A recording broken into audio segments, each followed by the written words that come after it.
didn't use the air quotes. Oh yeah, my bad. So-called black woman. It's like, why would they ever? Can't forget the air quotes. Like, you can never give a black woman a hardball interview unless she's Republican, of course.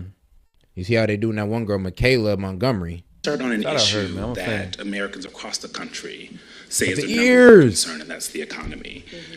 A question that has been asked of you and everybody that's on the Democratic side is whether or not voters are better off now than they were 4 years ago. They asked Are the they same better question off in now the than they were 4 years CNN ago? interview. So when we came into, well, first of all, let me just say it is good to be with the National Association of Black Journalists, and I thank you for the work you do and that your members do every day. It is very important that we ensure that this organization and your members always have the resources and the platforms to deliver the voices that must be heard. Right so here. thank you for hosting me today. 4 years ago, when we came in, it's just she we wears her came hair. in You're a conspiracy during theorist. the worst unemployment since the Great Depression. We came in during the worst public health epidemic.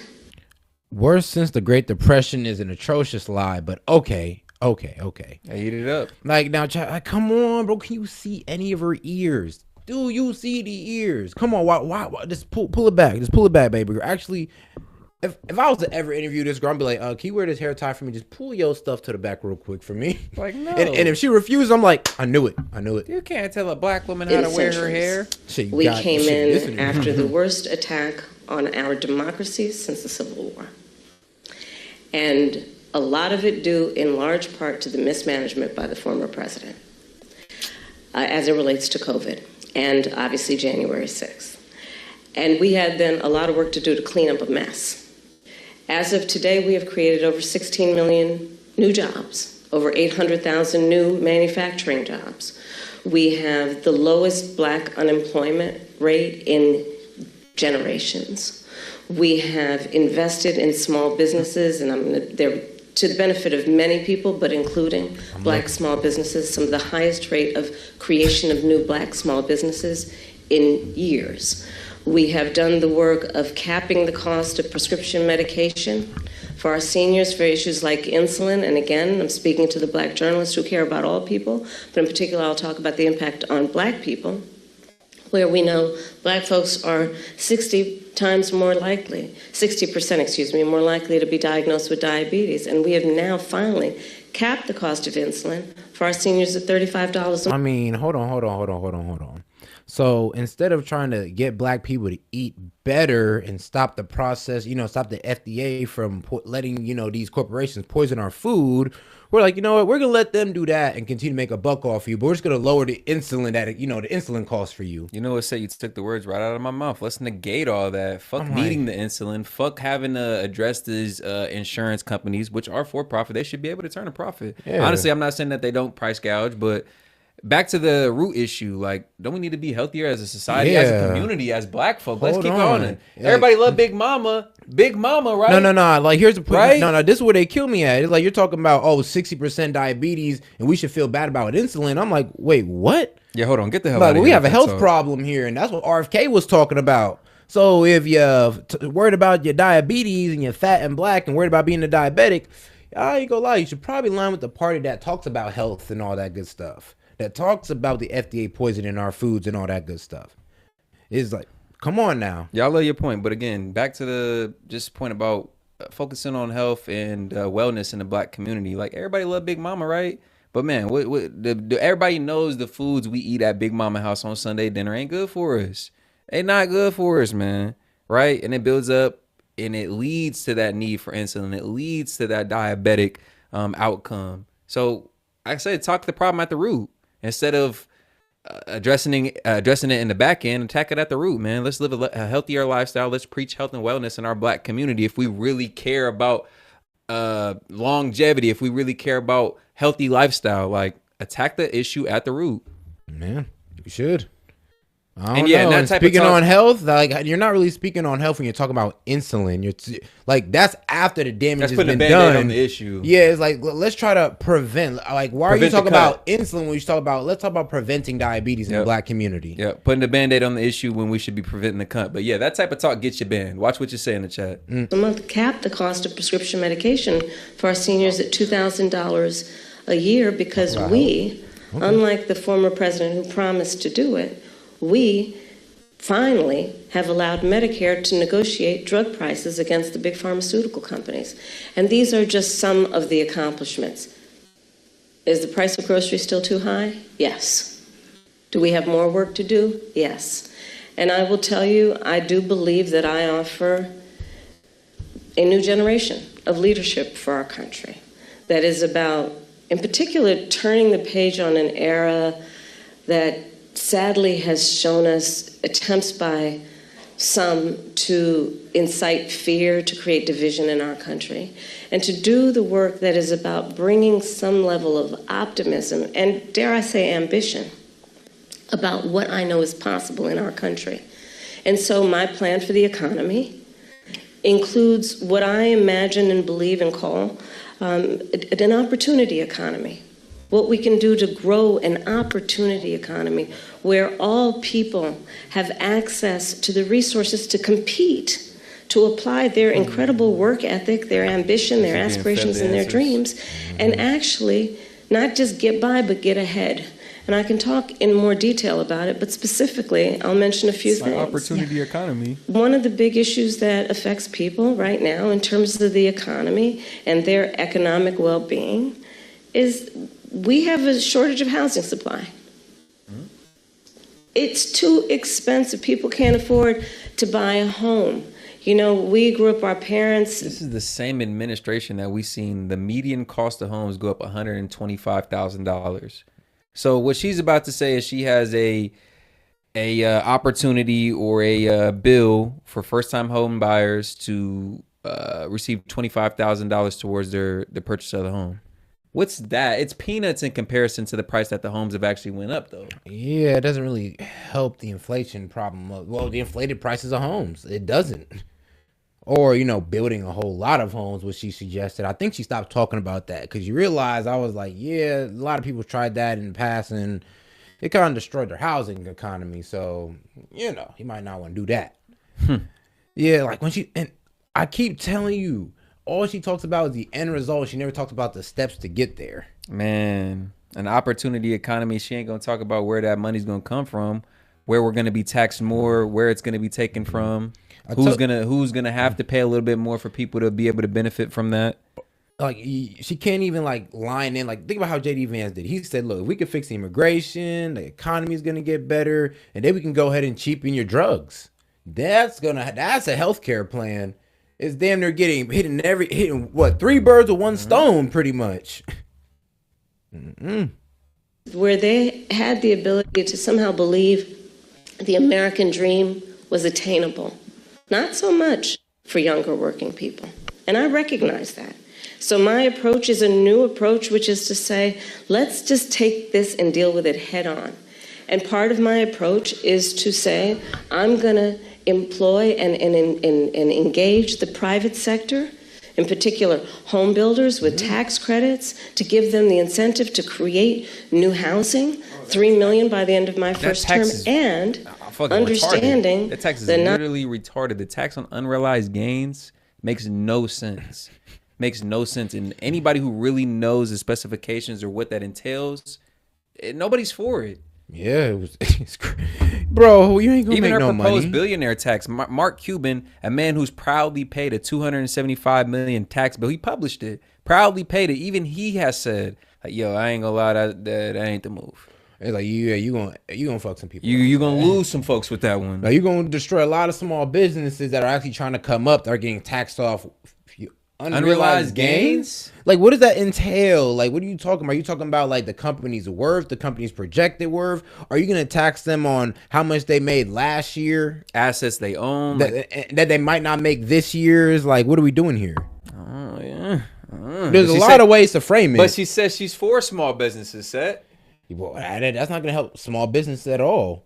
Bro, it's gonna hurt everybody at the end of the day, but it's really gonna crush the little guys. Not everybody is, handed a silver spoon, but works hard and is trying to save up for a down payment. Part of my plan under my opportunity. And shout out Zach C, man, another $5 super chat. Man, appreciate the support. Man, he said, man, I work in construction building houses. Kamala's plan will DBL the housing prices.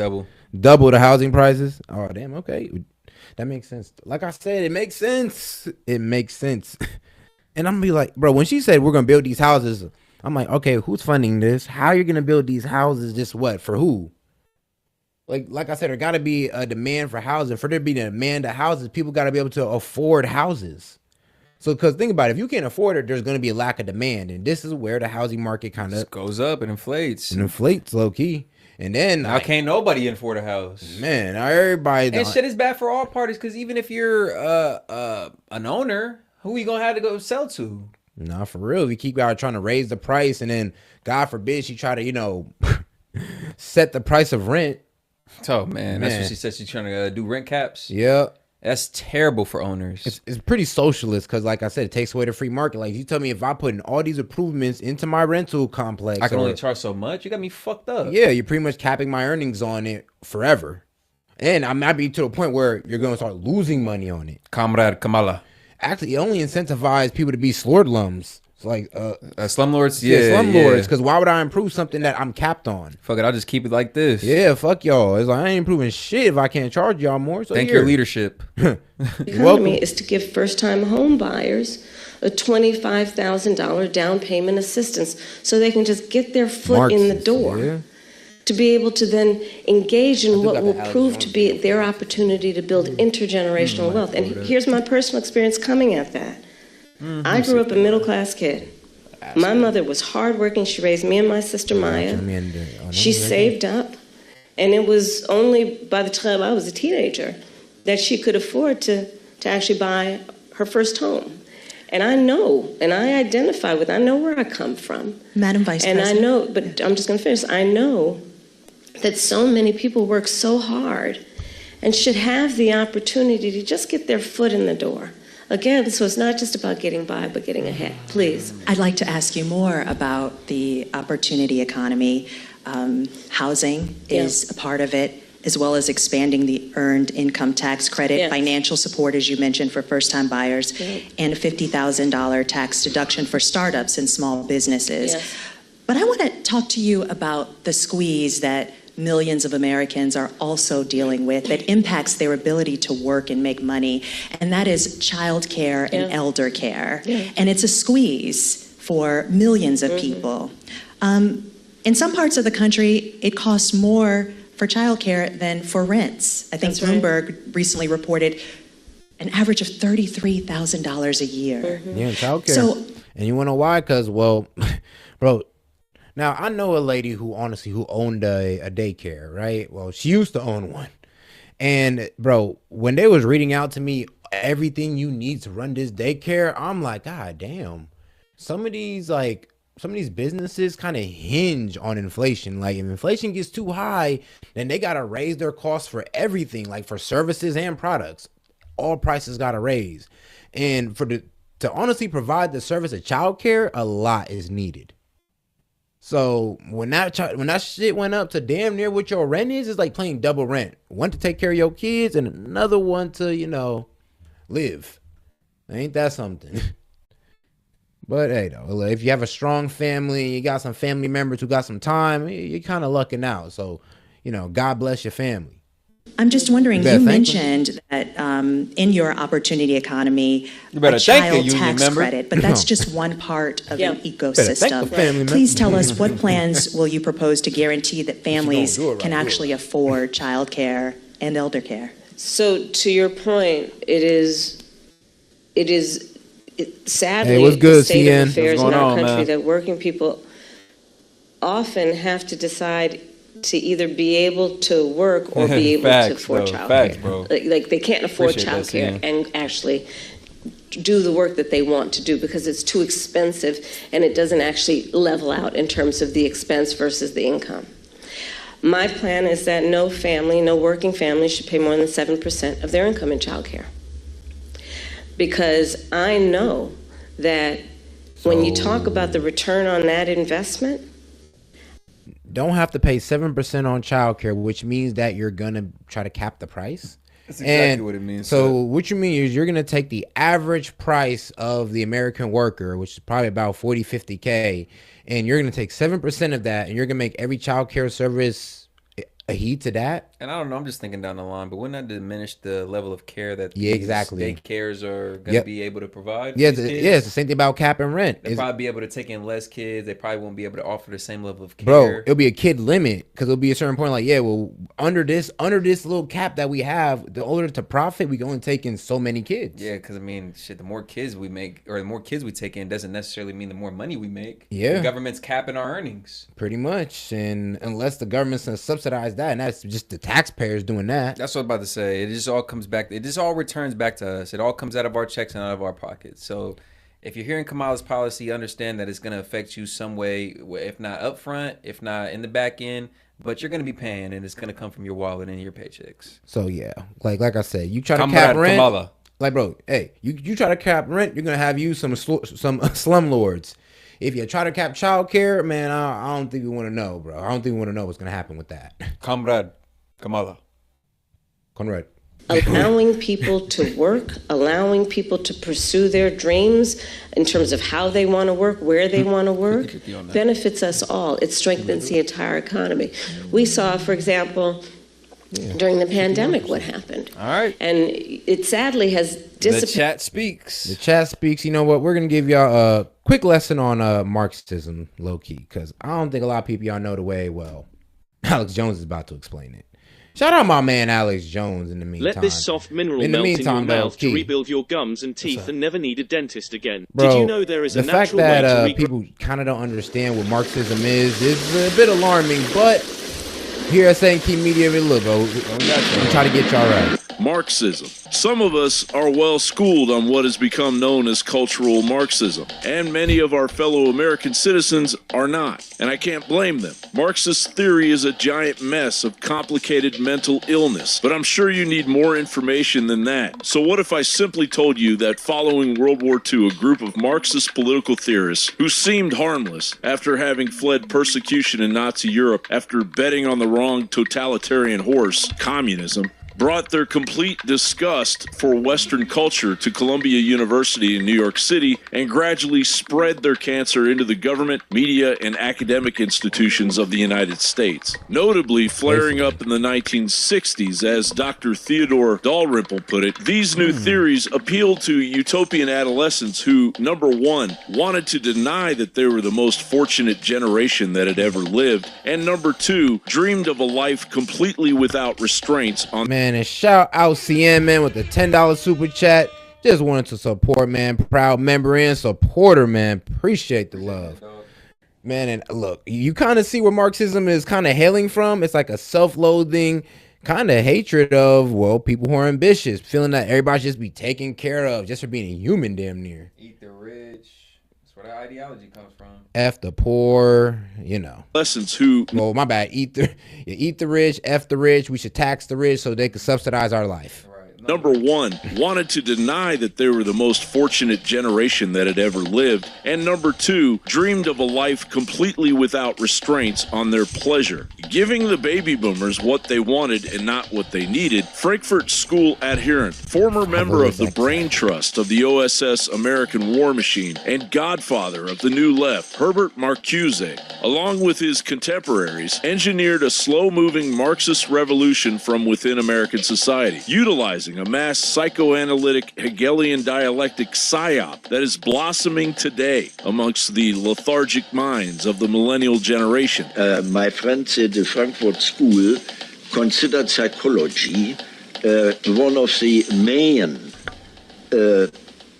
branches of knowledge that had to be integrated with Marxian theory.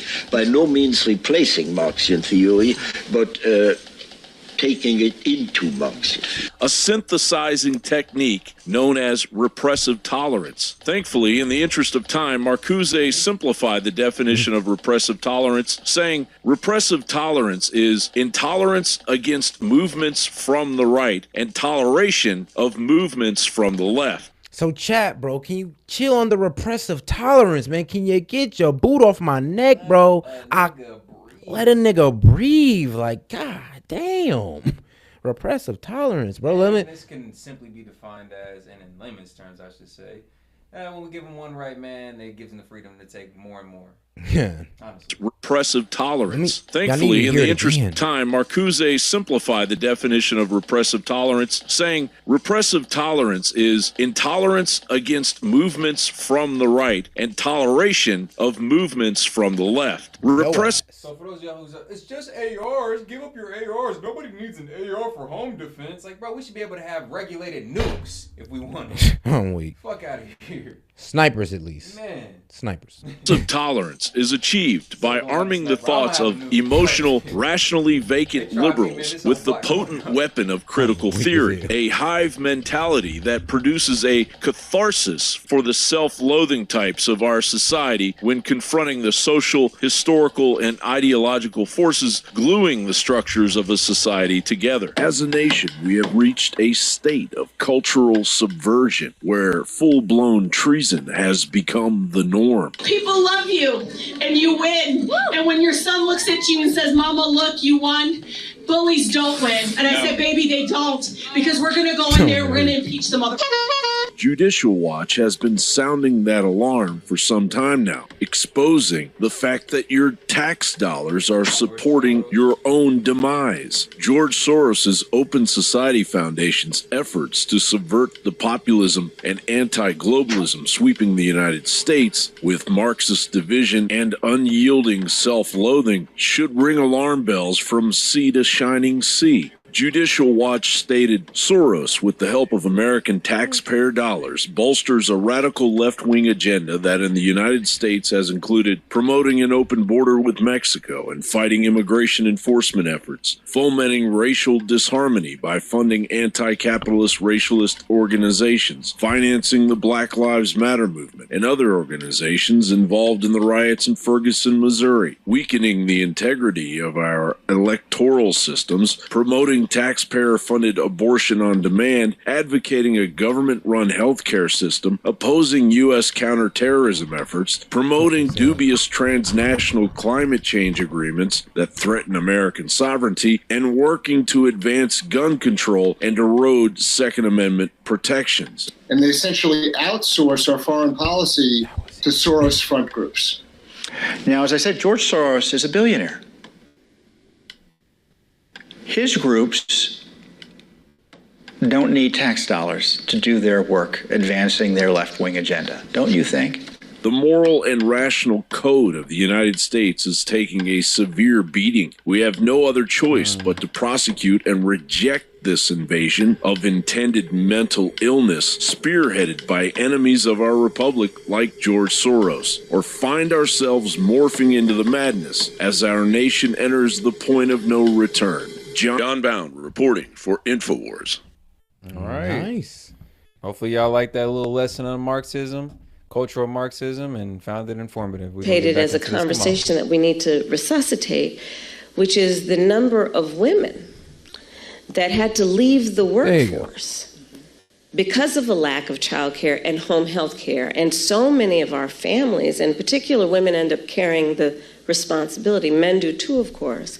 What we call people who are in the sandwich generation. Exactly. Who have young children and are also taking care of their parents.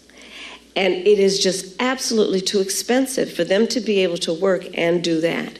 So my plan is not only about 7% of income for working people for childcare, but also we need to do better for our childcare providers and our home healthcare providers in terms of ensuring that they receive the wages that they deserve based on the dignity of their work. I have spent time with home healthcare providers, and their work is some of the most taxing work you can imagine. And I actually, when my mother was sick with cancer, did a lot in terms of taking care of her.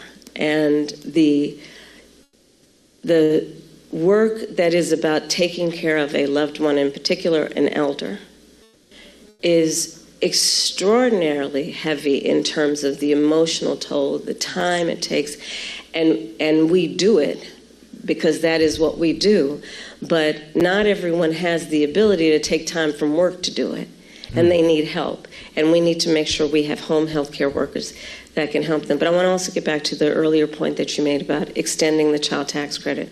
So part of my new approach is we need to expand the child tax credit. And so part of my plan that is under an opportunity economy is to extend and expand the child tax credit to $6,000 so that young families in particular, for the first year of their child's life, which is an extraordinarily important time in their development, have the resources to be able to buy a crib, buy a car seat, buy children's clothing, and not have to worry about whether they're going to be able to meet their other needs. And I don't need to remind anybody here, especially these esteemed journalists, but when we expanded the child tax credit a couple years ago, we reduced black child poverty by half. And so again, if you talk about the benefit, and if you think about the benefit to the economy overall, it strengthens our economy to do things like pay attention to affordable child care, affordable home health care, and extending the child tax credit. Madam Vice President, Black men, as you know, are a closely watched voting bloc. You've hosted Black men at your residence. Yep. You have engaged Black men and centered them in your economic opportunity tour. But polling shows that some Black men, particularly young Black men, are considering voting for Donald Trump, and they see him as better for the economy. What is your message to young Black male voters who feel left out of this economy, and how can your economic Well, I don't feel left out of the economy, but I do want to know what you're thinking.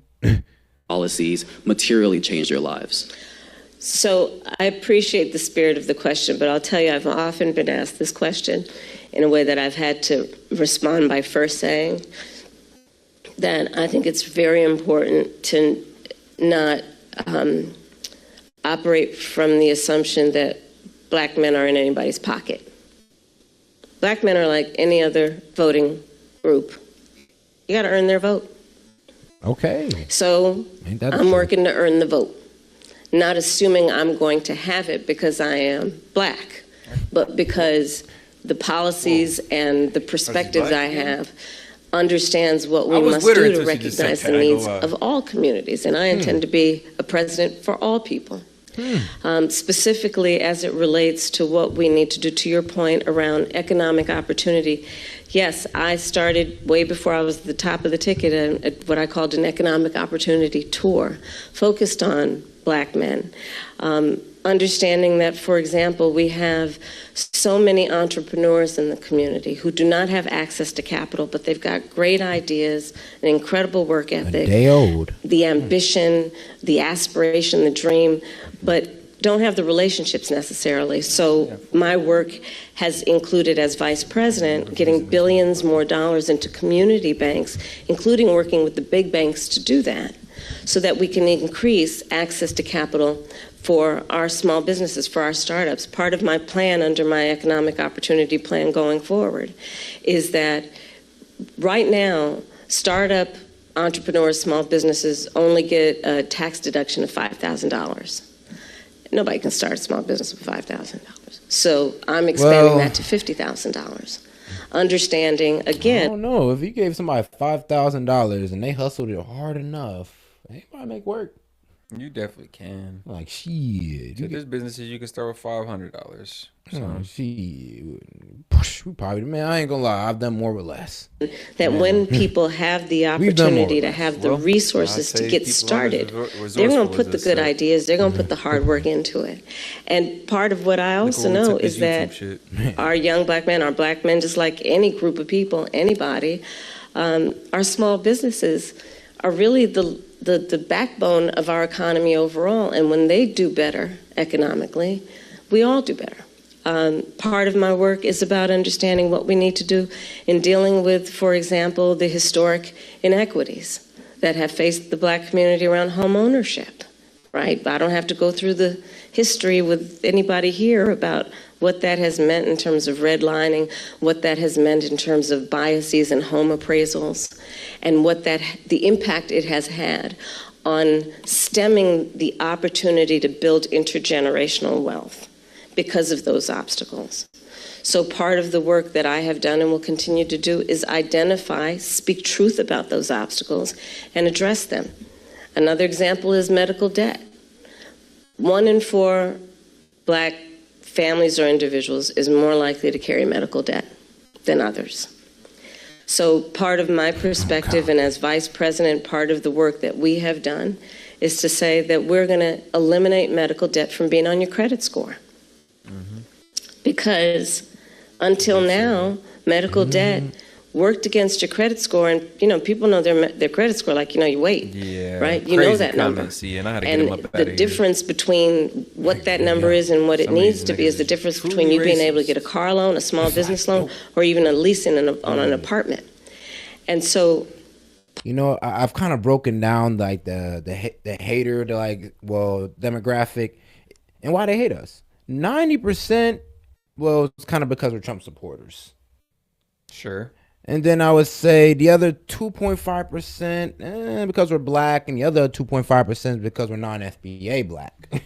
and that's why mostly they hate us. Oh, man. Part of my approach is understanding the obstacles that traditionally and currently exist to allow anyone, including Black men, be able to achieve economic wealth. And I'm going to tell you, I don't think it is sufficient to just only talk about economic policy around reducing unemployment. It is an important marker, and I'm proud of the work that we've done thus far. But it should be a baseline there. Everybody's working. The point is, do people have an opportunity to build wealth? If that's what they choose to do, if that's what they want to do. And a lot of my perspective as we go forward is just that. I believe that there are a lot of opportunities that are available to the American people if we see people and understand what they want for themselves and their families, and then meet them where they are. Madam Vice President, I want to switch gears a little bit and talk about the war in Gaza. You've called for a ceasefire hostage deal and a two-state solution as an end to the war for many months now. And while you've expressed support for Israel to defend itself, a two-state solution and a ceasefire are at odds with what Benjamin Netanyahu has said is their right to defense. If it matters, as you say, how Israel defends itself, where do you see the line between aggression and defense? And our power as Israel's ally to do something? Okay, a lot to unpack in what you just said. So let's start. A Black person? I mean, but why? Like, how does Israel benefit you guys? Well, us. How does that benefit us? Like, why are you asking her that question as a Black one? I'm a little confused, but okay. With this, I absolutely believe that this war has to end, and it has to end as soon as possible. And the way that will be achieved is by getting a hostage deal and a ceasefire deal done. And we are working around the clock to achieve that end.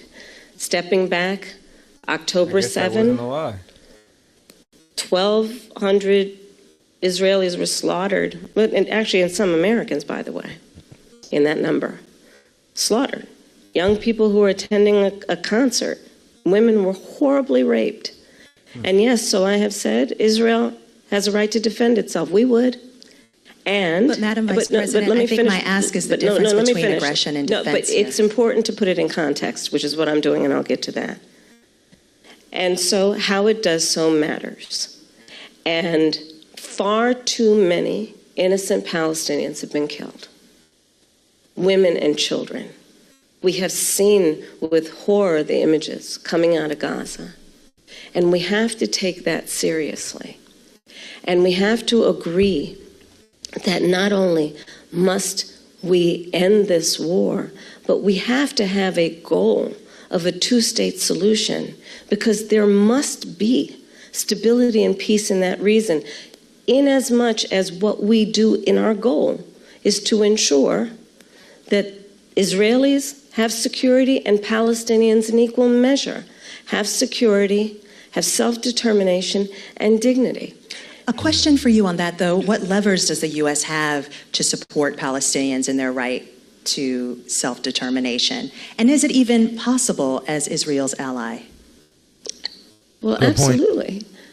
I will tell you, I have been actively involved in, for example, meeting not only with Israeli officials, but with Arab officials to talk about how we can construct a day after scenario where we participate in ensuring those exact goals that I outlined, including as part of the principles that should be applied to those goals, that there be no reoccupation of Gaza, that there be no changing of the territorial lines in Gaza, that there be an ability to have security in the region for all concerned in a way that we create stability, and let us also recognize in a way that ensures that Iran is not empowered in this whole scenario in terms of the peace and stability of the region.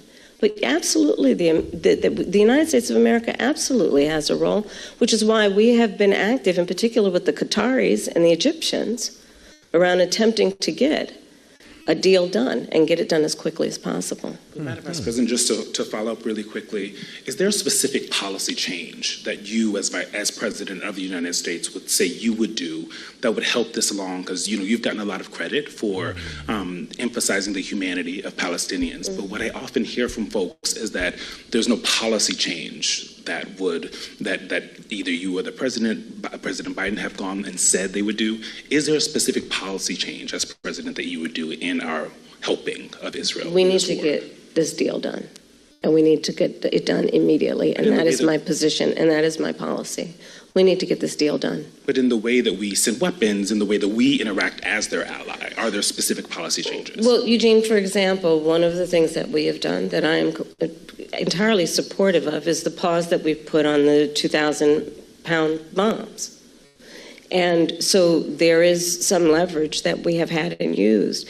But ultimately, the thing that is going to unlock everything else in that region is getting this deal done. And I mean, see, the UN recently came out and said that they're going to low-key bring the hammer down on Israel and try to, force them to, well, get out of Gaza and the West Bank. And if they don't, they're kind of going to, well, enforce other countries to stop trading with them. And I guess they're trying to put a financial strain on, well, Israel to try to let go of Gaza and pull out of the West Bank and stop the aggression and all that. And this is what the UN's doing. And they have to pay Gazans, you have to pay reparations to Gaza. I don't think they're going to do that, to be honest with you. I think they'd rather take the 5-on-1 before they give reparations to Palestinians, to be honest. I'm not going to disclose private conversations, but I will tell you, I've had direct conversations with the Prime Minister, with the President of Israel, with Egyptian leaders, and with our allies. And I think we've made ourselves very clear this deal needs to get done in the best interest of everyone in the region, including getting... Oh, Kamala, you have yet to answer how the deal gets done. You said we need to get it done. I'm like, okay, you know what? But that's not a policy. That's not a step. That's not an answer for real. It's like, bro, somebody tells me, oh, yeah, hey, yo, do this math problem. I'm going to get it done. Yeah, but do the math problem. I'm going to get it done. Like, you would look at me crazy. I'm just like, all right, like, I'd have to do it. Do you have any, specifics of how you're going to get it done? I'm going to get it done. Kamala. Those hostages out we saw the latest example of what happened with the six most recently, one of whom was an American citizen. But what do you say to those that say that's not enough, that stopping the 2,000-pound bombs the one time wasn't enough, that this administration, your possible administration, has to do more? Well, we are doing the work of putting the pressure on all parties involved to get the deal done. But let me be very clear also. I support Israel's ability to defend itself. And I support the need for Palestinians to have dignity, self-determination, and security as we move forward and get a two-state deal done. She's trying to play both sides when you really can't play both sides. It's either you're gonna let Israel have it, or you're gonna do what the UN's doing and, you know, make them pull out and give the Palestinians reparations. Like, what are y'all gonna? You got to pick a side. There really is no saying that, oh, I believe that they should defend themselves. I also believe in Palestinians having rights. It's like, well, if you ask Israel, they just trying to take them over, and if you ask Gaza, they kind of don't want no peace arrangement either. But I don't know. That's just what I've been hearing lately. But right now, the thing we need to get done is this hostage deal and this ceasefire deal. We need a ceasefire. We need the hostage deal. I want to switch gears to racial justice, Madam Vice President.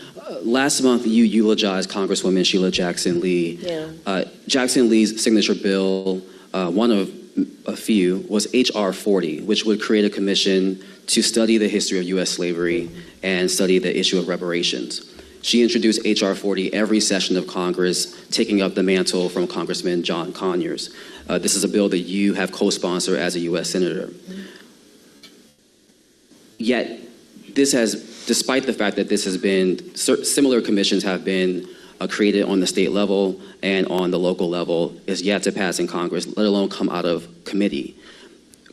Congresswoman Jackson Lee, Congresswoman Barbara Lee, and other advocates have called for President Biden to take executive action to create this commission.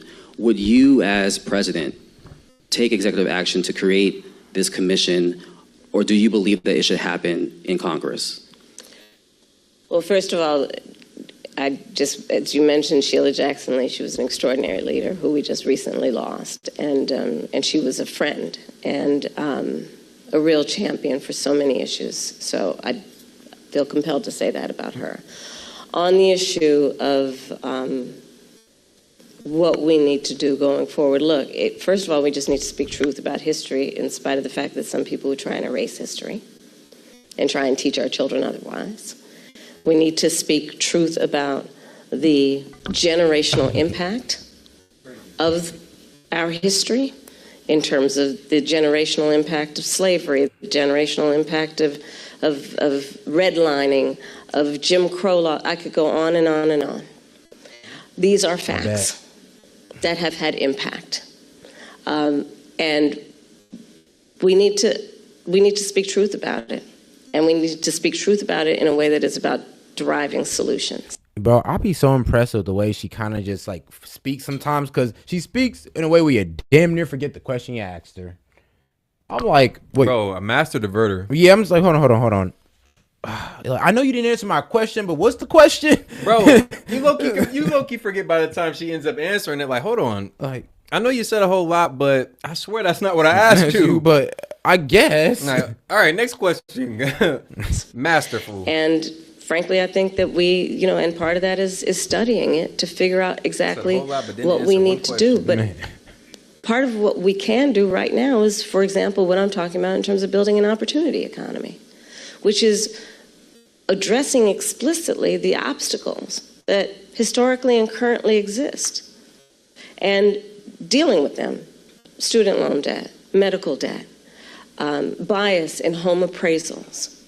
What we need to do in terms of dealing with an issue that I have championed for years, black maternal mortality, which is the fact that black women are 3 to 4 times more likely to die in connection with childbirth than other women. And we know that the reasons for that include disparities that pre-exist her pregnancy, including disparities that exist in the system during her pregnancy. So all of those things must be addressed. Do you have a position on whether that should happen, this commission should happen through executive order or via Congress? I think Congress ultimately will have the ability to do this work. I'm not discounting the importance of any executive action, but ultimately Congress.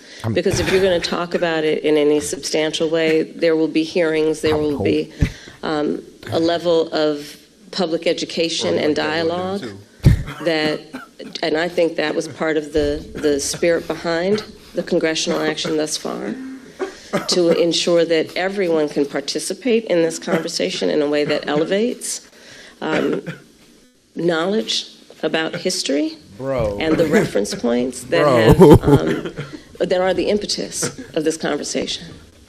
Especially, again, when people are trying to deny history. When people are, so-called leaders are saying that enslaved people benefited from slavery. I mean, let's talk about the delta here in terms of the work that needs to be done. It's profound.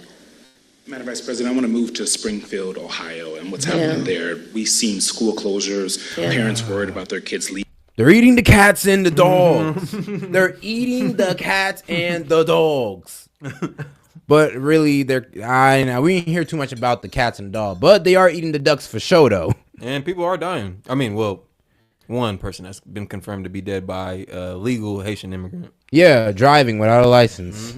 Leaving home because of racist conspiracy theories that I won't repeat here, but they have been repeated by leaders on the Republican side, President Trump, former President Trump, and Vice Presidential nominee J.D. Vance.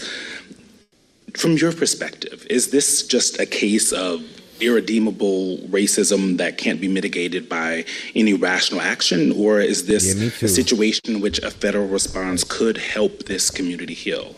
And you know what's crazy, dog? I did see that video going around of a dog on